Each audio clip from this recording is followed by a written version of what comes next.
ಪ್ರಶ್ನೆಗಳಿಗೆ ಉತ್ತರ ಗ ಇಂದ ಶುರುವಾಗುತ್ತೆ.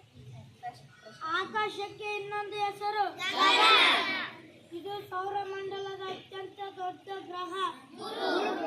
ಹೆಂಡತಿಯ ಸಂಗಾತಿ ಇದು ದೇವಸ್ಥಾನದಲ್ಲಿ ಇರುತ್ತೆ.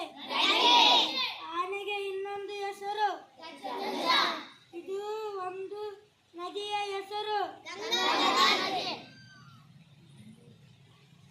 ಸೂಕ್ಷ್ಮವಾಗಿ ಕೇಳುವುದು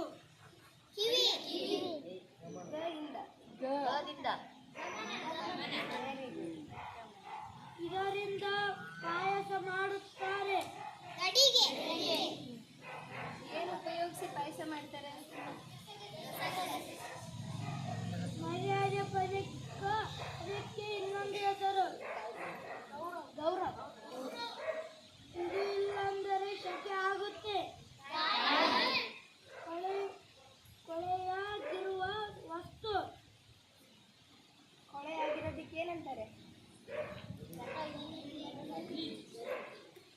ಇದ್ದಾಗ ಏನಾಗುತ್ತೆ? ರಸ್ತೆಯಲ್ಲಿ ಇವು ಕಾಣುತ್ತವೆ.